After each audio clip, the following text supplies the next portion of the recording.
আহ, লাগছে তো আমাকে ছাড়ো, কেউ দেখে ফেলবে। হ্যালো বন্ধুরা, আমি তোমাদের মেঘা দিদি। কেমন আছো তোমরা সবাই? আশা করি অনেক ভালোই আছো।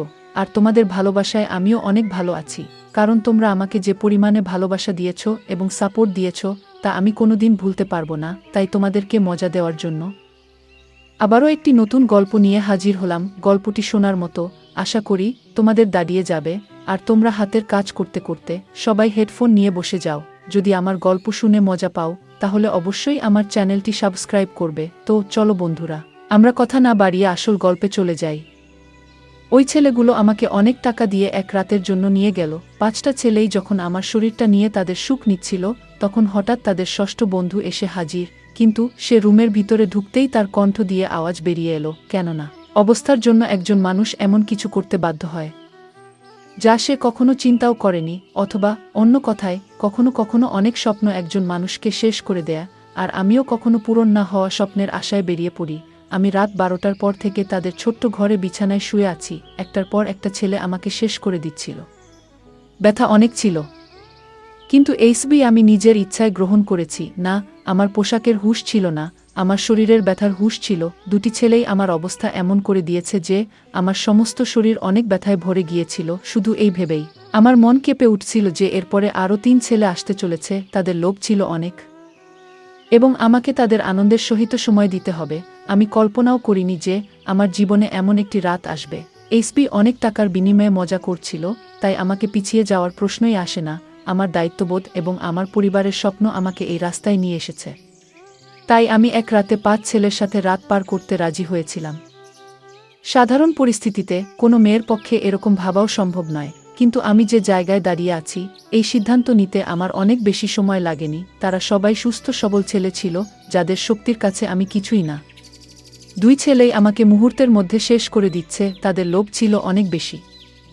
এই প্রথম কোনো ছেলের ছোঁয়া পেয়েছিলাম। দ্বিতীয় ছেলেটি চলে যাওয়ার সাথে সাথে তৃতীয় ছেলেটি ঘরে প্রবেশ করল। আমি একটা নিঃশ্বাস নিয়ে বললাম, আমি একটু সময় চাই। কিন্তু সে বলল, আমার কাছে সময় নেই, আমার অন্য বন্ধুরা বাইরে বসে অপেক্ষা করছে। তার কথা শুনে আমার চোখে পানি চলে এলো। সে সাথে সাথে আমার দিকে এগিয়ে এলো। আমার চোখের পানি উপেক্ষা করে সে আমার উপরে ভেঙে পড়তে থাকলো। আমার শরীর সহজের শক্তি হারাচ্ছিল। আমি বারবার চেষ্টা করলাম ওকে আমার থেকে দূরে পাঠিয়ে দিতে, কিন্তু সে ততই আমার উপরে আধিপত্য বিস্তার করতে থাকল। মনে হলো যেন সে এই খেলাটা উপভোগ করছে। আমি যখন তাকে সরিয়ে দিতাম, সে ততই আগের চেয়ে অনেক বেশি উৎসাহ নিয়ে আমার কাছে আসতো। তাই এখন আমি ওকে থামাতে চেষ্টা না করে চুপ করে সহ্য করে যাচ্ছিলাম। আমার উপরে হওয়া এই কাজটা 1.5 ঘন্টা ধরে সে তার সুখ মেটাতে থাকলো। আর যাবার সময় আমার শরীরে দাগ দিয়ে বলল, সুযোগ পেলে আবার আমার সাথে সময় পার করতে আসব। সে চলে যাওয়ার পরে আমি আমার শরীরের দিকে তাকিয়ে অবাক হয়ে উঠলাম। শরীরের এমন কোনো অংশ নেই যেখানে দাগ নেই। তৃতীয় ছেলে তো আমাকে সবচেয়ে বেশি কষ্ট দিয়েছে। বিভিন্ন স্থানে তার দাগের চিহ্ন ছিল। এবং তারপরের 2 ছেলেও ঘণ্টাখানেক আমাকে তাদের সুখের শিকার বানালো। তারা আমার প্রতি বিন্দুমাত্র দয়া দেখায়নি। এবং কেন দেখাবে? ওরা আমার একটা রাত, একটা বড় অঙ্কের টাকার বিনিময়ে কিনেছে। তারা শুধু তাদের সুখ নিচ্ছে। আর এই একটা রাত আমার জীবনের সবচেয়ে অন্ধকার রাত হয়ে গিয়েছে। আমার অবস্থা এমন হয়েছিল যে আমার কোনো জ্ঞান ছিল না। ব্যথার কারণে আমি এদিক ওদিক ঘুরতেও পারছিলাম না। আমার চোখ আস্তে আস্তে বন্ধ হতে শুরু করে। তখনই তারা আমাকে বলল যে তাদের একজন বন্ধু এসেছে। তাকে অস্বীকার করার বা তার বিরুদ্ধে প্রতিবাদ করার মতো শক্তিও আমার অবশিষ্ট ছিল না। ষষ্ঠ ছেলেটি রুমে এসে আমার বিছানার কাছে এসে আমাকে দেখেই তার আওয়াজ বেরিয়ে এলো। কী কারণে তার আওয়াজ বেরিয়ে এলো তা জানলে আপনারাও অবাক হয়ে যাবেন। আমার নাম মধুমিতা, আর আমার বয়স তখন মাত্র 22 বছর। আমি গ্র্যাজুয়েশন করেছিলাম, কিন্তু আজকাল স্নাতক কিছুই নয়। বিএড করার পরেও মানুষ ডিগ্রি হাতে নিয়ে রাস্তায় রাস্তায় ঘুরে বেড়ায়। এটার সঠিক ধারণা আমি তখন বুঝতে পারি যখন আমি চাকরি খুঁজতে বের হলাম। প্রতিটি কোম্পানির সামনে তরুণ তরুণীদের একটা বিশাল লাইন, নিজের সময় আসার অপেক্ষায়। এমন অবস্থায় আমার মতো একটা মেয়ে কোথায় চাকরি পাবে, যার না আছে কোনো অভিজ্ঞতা, না কোনো বড় ডিগ্রি? কিন্তু চাকরি পাওয়াটা আমার অনেক প্রয়োজন হয়ে দাঁড়িয়েছিল। কারণ বাবা এই পৃথিবী ছেড়ে চলে যাওয়াতে আমাদের অবস্থা অনেক খারাপ হয়ে গিয়েছিল। বাড়িতে বাবাই একমাত্র উপার্জনকারী ছিলেন, আর আমরা 3 বোন অবিবাহিত ছিলাম। আমার বড় বোন শিক্ষিত না, তাই রোজগারের দায়িত্ব আমার উপরে এসে পড়ে। আমি যখন বাড়ি থেকে বের হলাম, তখন আমি বুঝতে পারলাম বাইরের জগৎটা কত কঠিন। এখন বুঝতে পারলাম বাবা কত কষ্ট করে আমাদের মুখে খাবার তুলে দিতেন। বাবার প্রতি আমার সবসময় রাগ হতো যে তিনি আমাদের ইচ্ছা পূরণ করেন না। আমার রাগে মন খারাপ হয়ে যেত। তবুও তিনি আমাকে অনেক আদর করে বলতেন, মা চিন্তা করিস না, একদিন তোরও ভাগ্য ফিরবে। কিন্তু সেই দিন আর এলো না। একদিন বাবা ঘুমের মধ্যে এই পৃথিবী থেকে চলে গেলেন। যখন সকাল, আমরা বুঝতে পারলাম যে বাবা আর আমাদের মধ্যে নেই, তখন আমরা বুঝতে পেরেছিলাম যে বাবা আমাদের জন্য কতটা ছিলেন। অন্তত তিনি আমাদের লোকের খারাপ দৃষ্টি থেকে রক্ষা করতেন, আর খাবারের মতো মৌলিক জিনিস থেকে বঞ্চিত ছিলাম না। বাবা এই পৃথিবী থেকে চলে যাওয়ার পরে কয়েকদিন পর্যন্ত আমাদের প্রতিবেশী ও পরিবারের সদস্যরা আমাদের সাহায্য করেছিল, কিন্তু আস্তে আস্তে সবাই যার যার জীবন নিয়ে ব্যস্ত হয়ে পড়ল। আজকের যুগে কে কাকে খাওয়াতে পারে? আমি চাকরির খোঁজে বাড়ি থেকে বাধ্য হয়েছিলাম, এবং আমি বুঝতে পেরেছিলাম যে বাইরের জগৎ মেয়েদের জন্য কতটা কঠিন। আমি কোনো কোম্পানিতে চাকরি পাইনি। প্রতিটি কোম্পানির বাইরে হাজার হাজার ছেলে দাঁড়িয়ে আছে। আমি স্কুলের দিকে গেলাম। যখন আমি ঘুরলাম, সেখানের অবস্থা আরও খারাপ। অর্ধেক দিনের বেশি কাজ করার পরিবর্তে মাসে মাত্র ৬,০০০ টাকা পাওয়া যেত। সংসার খরচেই সব টাকা শেষ হয়ে যেত। এতেও স্কুলের মালিক আমাকে আমার অভিজ্ঞতার কথা জিজ্ঞেস করলে আমি চুপ হয়ে যেতাম। অনেক খোঁজাখুঁজি করেও কোনো কাজ পেলাম না। তাই আমার এক বন্ধুর ভাইয়ের মাধ্যমে আমি একটি পিৎজা হাউসে ওয়েটারের চাকরি পাই, যেখানে সারাক্ষণ ছেলে মানুষের ভিড় থাকত। সেখানে একটা কালো রঙের কোট আমার হাতে তুলে দেওয়া হলো, যার উপরে পিৎজা হাউসের নাম লেখা ছিল। পরের দিন থেকেই আমাকে কাজের জন্য ডাকা হয়েছিল। তারা ওয়েটারের নামে একটি আধুনিক মেয়ে চেয়েছিল, যার শরীরের উপরে ছোট চুল ছড়িয়ে থাকবে এবং সে যেন অনেক মেকআপ করে ডাইনিং হলে দাঁড়িয়ে থাকে। আমি ইউনিফর্মটি আমার ব্যাগে রেখে বাড়ি ফিরে এলাম। আমি তখনও ঠিক করতে পারিনি যে আমি এ কাজটি করতে চাই কিনা, কারণ এটা আমার জন্য খুবই কঠিন কাজ। বাবা থাকতে আমাকে কখনোই প্রয়োজন ছাড়া বাড়ি থেকে বের হতে হয়নি। আর এতসব পোশাক পরে এত ছেলের মধ্যে পিৎজা হাউসে দাঁড়িয়ে থাকাটা আমার জন্য অনেক অস্বস্তিকর কাজ ছিল। কিন্তু ক্ষুধা একজন মানুষকে সবকিছু করতে বাধ্য করে। আমি যখন সেখান থেকে বাড়ি ফিরে আসি, তখন আমার মা দরজার দিকে তাকিয়ে দাঁড়িয়েছিলেন। আমাকে দেখে তার চোখে পানি চলে আসলো। আমি আমার মাকে জিজ্ঞেস করলাম, তিনি দরজা পর্যন্ত কেন এসেছিলেন? তখন মা কাঁদতে শুরু করে বলল, মা, কারেন্ট মিটারের লোকজন এসে আমাদের বিদ্যুৎ সংযোগটা বিচ্ছিন্ন করে দিয়ে গেছে। মায়ের কথা শুনে আমার মনটা কেমন করে উঠল। এখন অনেক গরম, কারেন্ট ছাড়া বেঁচে থাকা অনেক কঠিন। কিন্তু গত 2 মাস ধরে আমরা বিল দিতে পারিনি। সম্ভবত সে কারণেই আমাদের বিদ্যুৎ সংযোগটা বিচ্ছিন্ন করে দিয়েছে। মায়ের চোখের পানি আমাকে সিদ্ধান্ত নিতে বাধ্য করে। আমি মাকে ধরে বললাম, আমি একটা ভালো জায়গা চাকরি পেয়েছি। কাল থেকে আমাকে কাজে যেতে হবে। মা আমার মাথায় হাত রেখে বললেন, এখন তুই আমাদের ভরসা, আর তোকেই তোর 2 বোনের বিয়ের ব্যবস্থা করতে হবে। মা আমার উপরে একটি ভারী দায়িত্ব দিয়ে দিলেন। আমি ভাবছিলাম কিভাবে আমি এই দায়িত্ব পালন করব, কিন্তু আমাকেই এই দায়িত্ব পালন করতে হবে। মা জিজ্ঞেস করছিলেন আমি কোথায় চাকরি পেয়েছি, কিন্তু আমি তাকে বলতে চাইনি আমি কোথায় চাকরি পেয়েছি। তাই আমি মাকে বললাম, আমি একটি বড় কোম্পানিতে একটি ভালো চাকরি পেয়েছি। আমার কাজের সময় ছিল বিকাল 3টা থেকে রাত 11টা পর্যন্ত। আমি অনেক কষ্টে মাকে এই কথাটা বলেছিলাম আমার চাকরির সময় জেনে। তিনি অবাক হয়ে আমার দিকে তাকাতে থাকলেন। তিনি বললেন, এটা কোন কোম্পানি যেখানে বিকেল 3টায় তোকে কাজে ডাকে? আমি মিথ্যা বলেছিলাম যে এটা একটা মাল্টিন্যাশনাল কোম্পানি, এখানে 24 ঘন্টা কাজ চলে। এই সময় আমাদের টাকার এত প্রয়োজন ছিল যে তিনি আমাকে প্রশ্ন করার পরিবর্তে আমাকে অনেক আশীর্বাদ করলেন। পরের দিন দুপুর 2টোর দিকে পিৎজা হাউসের জন্য বেরিয়ে পড়লাম। আমি কি জানতাম এখান থেকে আমার ভাগ্য আমাকে কোথায় নিয়ে যাবে। পিৎজা হাউসে আসার পর ইউনিফর্ম চেঞ্জ করছিলাম। ম্যানেজার আমাকে পিৎজা হাউসের দরজার কাছে দাঁড় করিয়ে বললেন, আজ তোমার প্রথম দিন, তাই তুমি আসা সবাইকে সম্মানের সাথে স্বাগত জানাবে। তারপরে আমার দিকে তাকিয়ে সে রেগে বলল, এটা কিরকম হলো? আগে তুমি তোমার মেকআপ করো। ম্যানেজারের কথা শুনে আমি টেনশনে পড়ে গেলাম, কারণ আমার মেকআপ ছিল না। সেখানে উপস্থিত আরেকটি মেয়ে তার মেকআপ নিয়ে আমাকে দ্রুত মেকআপ করে দিল। তারপরে আমি যখন আয়নায় নিজেকে দেখলাম, আমি অবাক হয়ে গেলাম। আমি জানতাম না যে আমি এত সুন্দর। আমার শরীরের রং সাদা, কিন্তু একটু মেকআপ করার পর আমি অনেক উজ্জ্বল হয়ে উঠলাম। আয়নায় নিজেকে দেখছিলাম।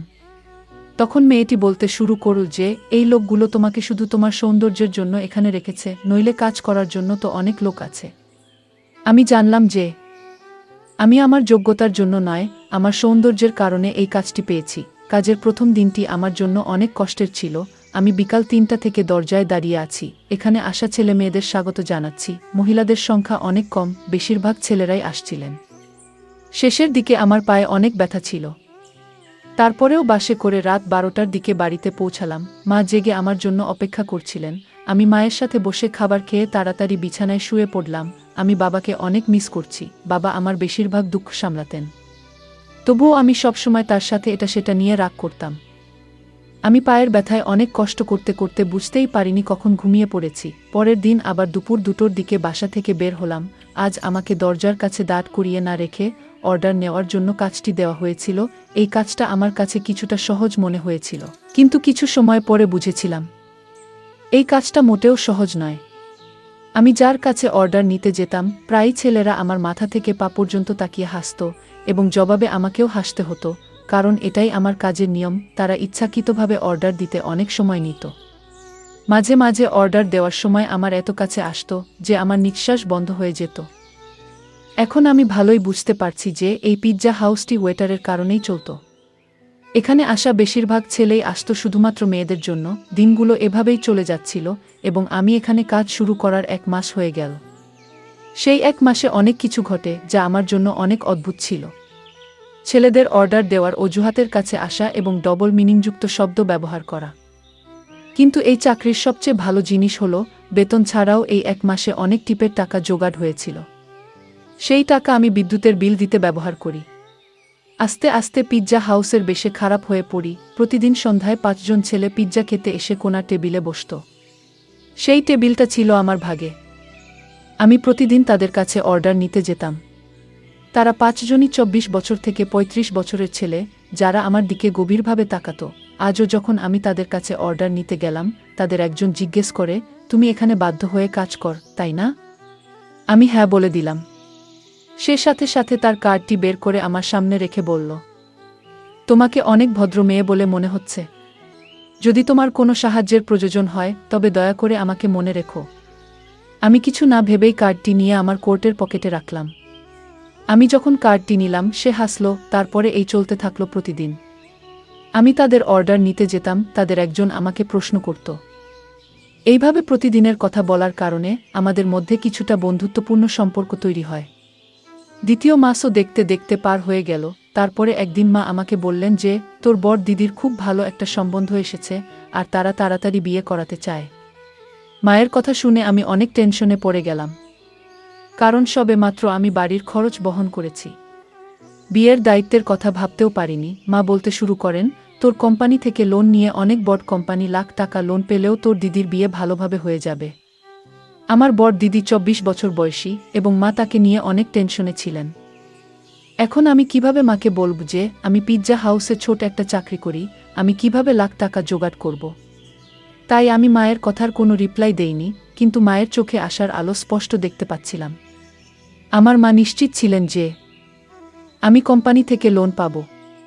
আর আমি ভাবছিলাম আমার মিথ্যা আমাকে কিভাবে ফাঁসিয়ে দিয়েছে। পরের দিন আমি কাজের সময় সারাক্ষণ টেনশনে ছিলাম, যেটি আমার সাথে কাজ করা মেয়েটি লক্ষ্য করেছিল। সে আমাকে বলল, মধুমিতা, তোমার অনেক মন খারাপ মনে হচ্ছে। আমি তাকে বলেই দিলাম আমার বড় দিদির বিয়ে দিতে হবে, কিন্তু আমার কাছে এত টাকা নেই। আমার কথা শুনে সে বলল, তাহলে এত খরচ করার কি দরকার? কোনো রকমভাবে বিয়ে দিয়ে ছেড়ে দাও। ওর কথা শুনে আমি চিন্তায় পড়ে গেলাম। ও ঠিকই তো বলছে, এত বড় করে করার কি দরকার? বাড়িতে এসে মাকে পরামর্শ দিলাম দিদিকে সাধারণভাবে বিদায় দিতে। কিন্তু আমার কথা শুনে মা বলতে শুরু করলেন যে আমাদের অবস্থার কথা সবাই জানে না। ছেলের পরিবার আগে থেকেই টাকার একটা লম্বা লিস্ট ধরিয়ে দিয়েছে। আর এখন যদি তোর দিদিকে খালি হাতে বিদায় দেই, তাহলে ওর শ্বশুরবাড়ির লোকেরা সারা জীবন ওকে কথা শোনাতে থাকবে। মায়ের কথা শুনে আমি রেগে গিয়ে বললাম, দিদির এমন জায়গায় বিয়ে দেওয়ার কি দরকার? আমার কথা শুনে তিনি রেগে গিয়ে বললেন, অনেক কষ্টে একটা ভালো সম্বন্ধ এসেছে, তাতেও তুই দোষ খুঁজছিস। আজ যদি তোর বাবা বেঁচে থাকতেন তাহলে এসব নিয়ে আমাকে ভাবতে হতো না। যে কোনো উপায়ে তিনি মেয়ের বিয়ের টাকা জোগাড় করতেন। মায়ের চোখে পানি দেখে আমার মনে অনেক কষ্ট হলো। তিনি তো ঠিকই বলেছেন, বাবা বেঁচে থাকলে কোনো না কোনো ভাবে টাকা জোগাড় করতেন। আমি মাকে ধরে কথা দিলাম যে আমি তাড়াতাড়ি টাকার ব্যবস্থা করে দেব। আমি নিজেও জানতাম না এত টাকা কোথায় পাব। আমি বাবার ছায়া, সত্যিই সন্তানের জন্য বড় আশীর্বাদ। তারা নিজের জীবনের ঝুঁকি নিয়েও সন্তানকে জীবনের সব সুখ দেয়া। আমার পক্ষে বাবার জায়গাটা নেওয়া অনেক কঠিন ছিল। এইভাবে টেনশনে দিনগুলো পার হয়ে যাচ্ছিল। পিৎজা হাউসের ম্যানেজারের সাথে টাকার কথা বলেছিলাম, কিন্তু আমার কথা শুনে তিনি এমনভাবে আমার দিকে তাকালেন যে আমি নিজেই মাটিতে পড়ে যেতে চাইলাম। ওই ছেলেগুলো প্রতিদিন পিৎজা খেতে আসত। আমি ওদের অর্ডার নিতে সেখানে গেলে ওদের একজন জিজ্ঞেস করল, কি ব্যাপার, আজ তোমাকে অনেক বিষণ্ণ দেখাচ্ছে চিকেন? জানি না, তার কথা শুনে আমার চোখে পানি চলে এলো। সে বারবার বলতে থাকলো আমার সমস্যা তাকে জানাতে। না চাইলেও আমি তাকে আমার সমস্যার কথাটা বললাম, কারণ আমিও এমন একজনকে খুঁজছিলাম যার সাথে আমি আমার অনুভূতি এবং কষ্ট শেয়ার করতে পারি। আমার কথা শুনে তার মুখে হাসি ফুটে উঠল এবং বলল, তুমি এত ছোট একটা ব্যাপারের জন্য মন খারাপ করেছ কেন? আমরা তোমাকে আমাদের কার্ড কি জন্য দিয়েছিলাম? যাতে কোনো সমস্যা হলে তুমি আমাদের মনে রাখতে পারো। আমি অবাক চোখে তাকিয়ে রইলাম। আমি কল্পনাও করতে পারিনি যে ওই 5 অপরিচিত ছেলে আমাকে টাকা দিতে পারে, কিন্তু তারা 5 জনই সাথে সাথে আমাকে লাখ টাকা অফার করল। আমি তাদের দিকে তাকিয়ে রইলাম। সে বলল যে 20,000 টাকা দেওয়া আমাদের জন্য কোনো ব্যাপার না, তবে আমাকেও তাদের জন্য কিছু কাজ করতে হবে। তাদের কথা শুনে আমি অনেক সময় ধরে চেষ্টা করেও বুঝতে পারলাম না আমি ওদের কি কাজ করতে পারি। তারপরে আমি অবাক হয়ে গেলাম এবং বললাম, আমি একটা বড় পরিবারের মেয়ে নয়, আমি কোনো খারাপ কাজ করতে পারবো না। তারা হেসে বলল, আমরা শুধু প্রস্তাব দিয়েছি, অ্যাকসেপ্ট করা বা না করা তোমার ইচ্ছে, কিন্তু আজকের সময় নিজের হলেও কেউ তোমাকে 1 লাখ টাকা দেবে না। কথা তো তাদেরও ঠিক, কিন্তু আমি আমার সব হারিয়ে লাখ টাকা পেতে চাইনি। তাই আমি তাদের নাম করে দিলাম। যখন বাড়ি ফিরলাম তখনও মা ও দিদি আমার জন্য অপেক্ষা করে বসেছিলেন। মা জানান, দিদির শ্বশুরবাড়ির লোকজন 1 মাস পর বিয়ের কথা বলছে এবং তারা তাদের ছোট ছেলের জন্য দিদির পাশাপাশি মেজ দিদিকেও তাদের বাড়ির বুক করতে চায়। এতে এক খরচে 2 বিয়ে হয়ে যাবে। মেজ দিদির সম্বন্ধের কথা শুনে খুশি হয়েছিলাম, কিন্তু 1 মাসের কথা শুনে আমার জীবন শেষ হয়ে যাচ্ছিল। টাকা কোনো খবর নেই, আর মা আশা রয়েছেন। আমি একবার দিদির মুখের দিকে তাকালাম। অনেকদিন পরে সেখানে খুশির আভা দেখতে পেলাম। আমি আমার দিদির শ্বশুরবাড়ির লোকেদের সাথেও দেখা করেছি। সত্যিই তারা অনেক ভালো মানুষ, কিন্তু আজকের সময় টাকা ছাড়া কে মেয়ে বিদায় করে? তারাও এই সমাজেই বাস করে। আমি চিরকাল আমার বোনেদের সুখ দেখতে চেয়েছিলাম। আমি মাকে বললাম, তুমি বিয়ের সবকিছু ঠিক করো, টাকার ব্যবস্থা হয়ে যাবে। আমার কথা শুনে ঘরে খুশির জোয়ার বইল, কিন্তু তারা জানত না তাদের এই খুশি আমার সম্মানের বিনিময়ে মিলেছে। পরের দিন আমি সেই 5 ছেলের কথায় রাজি হয়ে যাই। তারা হেসে বলল, আমরা জানতাম তুমি রাজি হবে। তারা 5 জনই প্রস্তাব দিল, তারা আমাকে 1 রাতের জন্য তাদের সাথে নিয়ে যাবে। আমি আমার মাকে বললাম যে বছর শেষ হওয়ার কারণে কোম্পানিতে অনেক কাজ আছে, তাই আমাকে কোম্পানিতে 1 রাত থাকতে হবে। আর কোম্পানি আমার লোন পাস করেছে, তাই আমাকে তাদের কথা মানতে হয়েছে। লোন পাস হওয়ার কথা শুনে মা এত খুশি হয়েছিলেন যে তিনি আমাকে রাতে থাকার অনুমতিও দিয়ে দেন। আর আমি পিৎজা হাউস থেকে ছুটির পরে ওই 5 ছেলের সাথে চলে গেলাম। তারা আমার সম্মান নষ্ট করে। যখন ষষ্ঠ ছেলেটি ভিতরে আসে, আমাকে দেখে তার আওয়াজ বেরিয়ে গেল, কারণ সব বিছানা ময়লা হয়ে নষ্ট হয়ে গেছিল এবং আমি জীবনের শেষ নিঃশ্বাস নিচ্ছিলাম। সে সাথে সাথে আমাকে গাড়িতে নিয়ে একটি ছোট হাসপাতালে নিয়ে আসে। সেখানে ডাক্তার তার পরিচিত কেউ ছিল। কয়েক ঘন্টা আইসিইউতে থাকার পরে আমার অবস্থা কিছুটা ভালো হলো, কিন্তু আমার শরীর আমার সম্মান সাক্ষ্য দিচ্ছিল। সেই ছেলেটিও সেই 5 জনের বন্ধু ছিল, কিন্তু তার মধ্যে কিছুটা মানবতা ছিল এবং আমার প্রতি তার দয়া হয়েছিল। নইলে হয়তো আমি ওই বিছানাতেই শেষ হয়ে যেতাম। আমি আমার মাকে ফোন করে বলেছিলাম যে আমাকে কোম্পানি থেকে ছাড়েনি।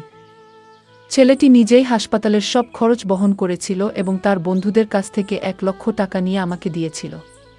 ওই 5 জন অনেক বড়লোক, বিজনেসম্যান বাবার ছেলে ছিল, যারা চাইলে আমার সম্মান নষ্ট না করেও সাহায্য করতে পারত। আমি সুস্থ হওয়ার পরে আমাকে হাসপাতাল থেকে ছেড়ে দেওয়া হয় এবং টাকা আমার হাতে আসে। কিন্তু এখন কিছুই আগের মতো ছিল না। ছেলেটি আমাকে তার কারখানায় চাকরির প্রস্তাব দিয়েছিল এবং আমাকে বলেছিল যে আমি সেখানে সম্মানের সাথে কাজ করতে পারব। আজ আমার 2 বোনের বিয়ে হয়ে গেছে এবং আমি ওই ছেলেটির কারখানায় কাজ করছি। একটা কথা আমি ভালোভাবে বুঝতে পেরেছি যে বর্তমান সময়ে বিনা স্বার্থে সাহায্যকারীর সংখ্যা হাতে গোনা কয়েকজন আছে। কাজ করা মেয়েদের প্রতি সর্বদা সম্মানের চোখে তাকান, কারণ তারা অনেক অসহায় হয়ে ঘর থেকে বের হয়। এমনকি তারা খারাপ পোশাক পরে পিৎজা হাউসের দরজায় দাঁড়িয়ে থাকতেও দ্বিধাবোধ করে না। বন্ধুরা, গল্পটি আপনাদের কেমন মনে হলো তা কমেন্টের মাধ্যমে জানাবেন।